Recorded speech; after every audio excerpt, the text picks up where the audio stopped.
Agora precisamos vencer pela fé, mas não deixar o diabo acusar. Aquele homem agora recebe o perdão dos seus pecados, mas continuou deitado na cama. Aí muitos começaram assim, só a pensar. E nem aquelas revistinhas que fica escrito sobre a cabeça assim, os pensamentos, né? Você já leu aquelas revistinhas? Fica ali o que a pessoa está pensando, ninguém sabe o que ele está pensando. Ninguém sabe o que nós estamos pensando, irmão. Mas Jesus sabe os pensamentos de todo mundo aqui. Diga glória a Deus. Aí Jesus olha assim e vê só os balãozinhos assim escritos na cabeça de cada um. Aí começaram assim, mas quem ele pensa que é para perdoar pecado? Quem ele pensa que ele é para ele perdoar pecado? O que ele está achando que ele é? Só tem um que pode perdoar pecado. E esse é Deus. Aí Jesus olhou assim e viu aquele monte de balãozinho escrito. E Jesus olhou assim, o que vocês estão arrazoando no coração? O que vocês estão pensando? Vocês estão pensando que eu tenho poder para curar ele, mas não tenho poder para perdoar ele? Então hoje vocês vão saber quem que eu sou. E para que vocês saibam que eu tenho o poder de perdoar pecado, em outras palavras, que eu sou Deus, eu digo ao paralítico, levanta, vai para a tua casa, pega a tua cama e vai. E o paralítico ficou curado, pegou a cama, na frente de todo mundo saiu. E todo mundo, ele tem poder de perdoar pecado. O povo ficou maravilhado, mas os outros pensaram, vamos ter que matar esse miserável. Vamos ter que matar esse Jesus. Não nada para esse homem. O que adianta ser religioso, mas não reconhecer que Jesus é Deus? O que adianta a gente ter uma religião, mas não reconhecer que Jesus é Deus?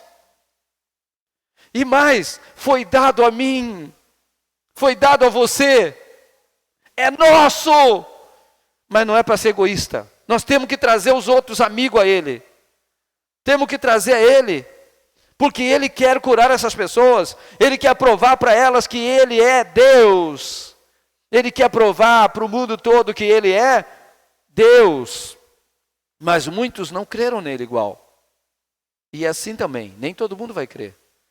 Mas se tiver um como eu que crê, já está bom, já ganhou um. Amém? Um para Jesus. Quem crê aqui, diga amém. Então, se você crê, você não negue o testemunho, não negue o convite, não negue de trazer a pessoa, de pegar, colocar nas costas, trazer. Crente velho, não digo que a gente fica arrastando ele, tem que falar com ele, né? Tem que dar uma exortada nele. Mas a pessoa que precisa de ser, está paralítico, precisa de ajuda. Amém, irmão? Esse precisa de ajuda, o doente precisa de ajuda, né? E nós temos que ajudar, daí a gente está ali para ajudar, também está ali para socorrer o irmão, mas o que se acomoda tem que exortar. A Bíblia diz, exortai-vos uns aos outros. Todo mundo tem o poder de exortar. Ô irmão, por que não está indo no culto? Por que não está indo na igreja, irmão? O que está acontecendo? Está precisando de quê? Abre o coração, irmão. Nós precisamos, estamos aqui caminhando junto, precisamos, eu quero te ajudar, não deixa o diabo te derrubar, irmão, levanta a cabeça, amém? Exortação, que eu tenho um monte de problema, porque não sei o que, não sei o que. Todo mundo tem problema, mas Jesus não tem problema nenhum, e resolve todos. Por que não resolve o meu? Porque tu está desse jeito, porque tu está desanimado, porque tu está incrédulo, porque a tua fé está pouca, e tu não está fazendo nada para ter mais fé. Então vamos lá. Vamos para a casa de Deus. Exortação. Deus manda fazer isso. Porque às vezes as pessoas não se dão de conta, mas quando vê o diabo está montado nela, e ela não se dá de conta.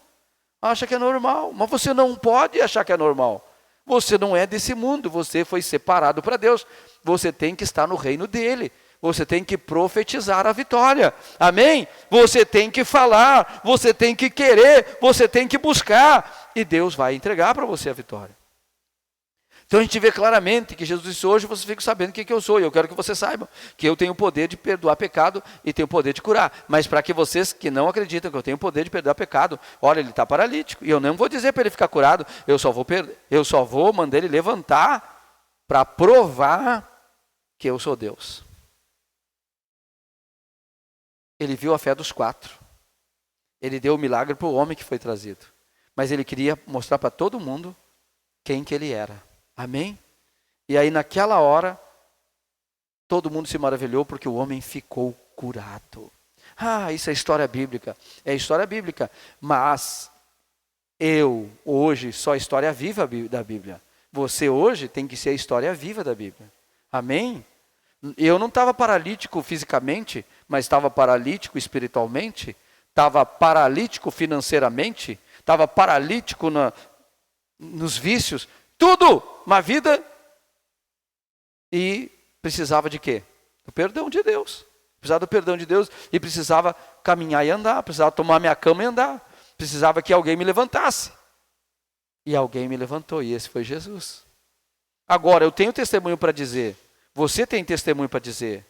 Você não pode achar que ele mudou. Como é que você pode achar que ele mudou se ele fez na sua vida alguma coisa? Alguma coisa ele fez, senão você não estava no caminho. Eu só estou aqui porque ele não fez alguma, ele fez muitas coisas. E ele continua fazendo e continuará fazendo. Mas eu não posso deixar minha fé apagar, o meu fogo apagar. Eu não posso deixar que a incredulidade entre, porque ela vai tentar.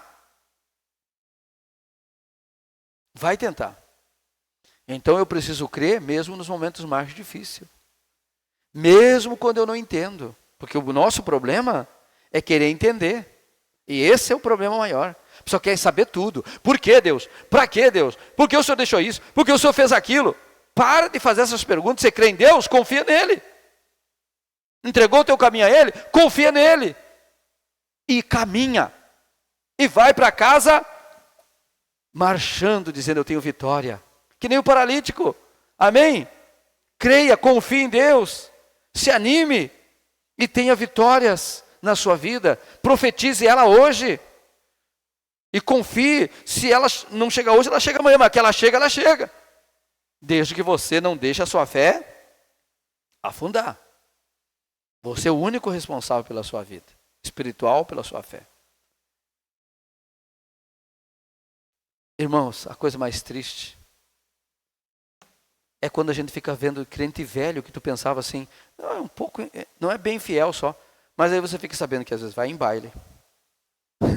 Você fica sabendo que bebe umas de vez em quando.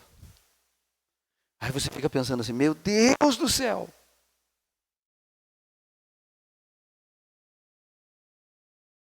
O que está acontecendo com as pessoas?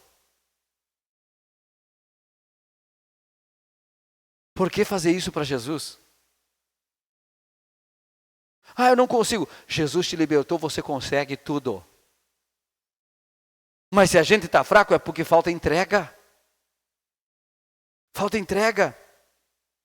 Às vezes a pessoa pensa assim, ó, a pessoa só não... eu mesmo pensava, muita gente que vinha na igreja, não, ela só tem dificuldade de ser dizimista. Só que eu sempre desconfiei com quem tem dificuldade de ser dizimista. Porque para mim isso é a parte mais fácil. Porque depois tem que cuidar da vida toda. Mas aí depois a gente fica sabendo que não era só isso. E a gente fica estarrecido, às vezes pensando, meu Deus do céu.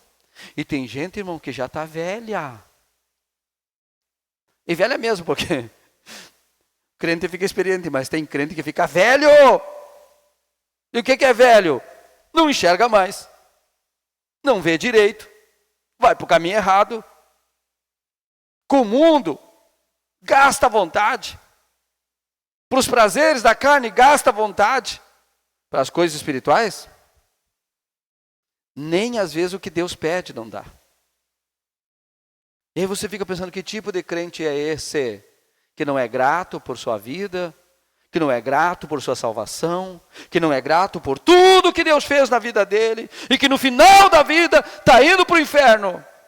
Está indo para o inferno, está indo para o inferno, e não faz nada para mudar, não faz nada para sair do negócio, não faz nada para sair do caminho largo. Aí você fica assim, o que eu posso fazer? Nada. Porque a fé é pessoal. Só que é muito melhor que a pessoa não conhecesse esse caminho, do que a gente conhecesse esse caminho e cuspisse em Deus, cuspisse no rosto de Jesus. Sabe? Porque é isso que a pessoa faz. Quando ela deixa de honrar Deus, às vezes não pagam um carro para vir na casa de Deus. Ah, é muito caro, não tenho pagar aí um carro para vir aqui, mas aí paga para ir num baile, longe às vezes, para levar. paga para ir pescar. E eu não estou falando de crente novo. Mas eu estou falando que alguma coisa tá levando as pessoas de uma maneira que as pessoas não estão acordando. Estão deixando o inimigo tomar conta da vida delas. E esporadicamente vem na igreja pensando que vão ser salvas. Deus não mudou. Ou a gente é, ou a gente não é. Ele não nos condena por a gente ser falho. Ele nos condena por a gente ter tipo de atitude que o desprezam. Né? Que a Bíblia diz que tem gente que gospe na cara de Jesus. A Bíblia diz isso, virando para ele. Tipo, lança ele fora da sua vida. Mas esses amigos, eles tinham uma fé poderosa. Eles se envolviam. Eles queriam ver Jesus operar. Eles levaram o seu amigo com esforço. A fé não é fé sem esforço. A fé não é fé se as pessoas... Por isso que Jesus não disse para o paralítico, grande é a tua fé, porque ele não tinha fé nenhuma. A única coisa que ele aceitou foi que os amigos levassem ele. Mas as pessoas, 4 tinham fé. Então Jesus não viu fé nele. Mas por causa dos amigos, Jesus deu o milagre para ele. Amém? Então, quando há fé, há esforço. Quando há fé, a pessoa vem de longe. Quando há fé, a pessoa forceja para chegar onde está Jesus. A pessoa se esforça. Tem obstáculo diante dela? Tem. Mas ela não se curva diante dos obstáculos. Não desiste diante dos obstáculos. Ela diz, não. Eu quero porque quero, e essa vitória é minha. A pessoa que nunca conquistou vitória em Deus, foi porque não queria de fato. Porque quem quer, seja o que você quer, a Bíblia diz que Deus te dará. Se Ele vê que você quer. Se Ele vê fé em você. Se Ele vê que você quer mesmo. Se Ele vê que você está buscando mesmo. Se Ele vê que você não está brincando. Ele vê que você está decidido. Então Ele envia a vitória para você. Ele é fiel.